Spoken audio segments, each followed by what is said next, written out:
রাজধানীর গুলশান থানায় করা হত্যা মামলায় সাবেক তথ্যমন্ত্রী হাসানুল হক ইনুকে 4 দিনের রিমান্ড মঞ্জুর করেছেন আদালত। এদিকে নতুন মামলায় আওয়ামী লীগ সরকারের বেশ কয়েকজন সাবেক মন্ত্রী, এমপি এবং নেতাদের গ্রেপ্তার দেখানো হয়েছে। সোমবার সকাল 10টায় এসব আসামিদের ঢাকার মেট্রোপলিটন ম্যাজিস্ট্রেট আদালতে হাজির করা হয়। এরপর সংশ্লিষ্ট মামলার তদন্ত কর্মকর্তারা তাদের গ্রেপ্তার দেখানোর আবেদন করেন।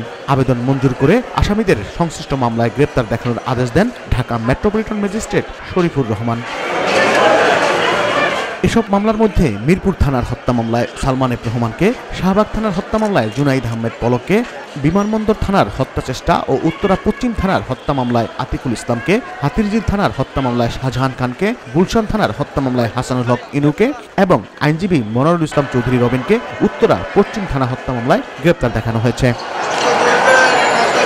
এর আগে তাদের একাধিক মামলায় গ্রেপ্তার ও রিমান্ডে নেওয়া হয়। 5 আগস্ট শেখ হাসিনা সরকারের পতনের পর থেকে আওয়ামী লীগ সরকারের বেশ কয়েকজন মন্ত্রী, এমপি ও নেতাকর্মীদের নামে হত্যা মামলা সহ বিভিন্ন মামলা হয়।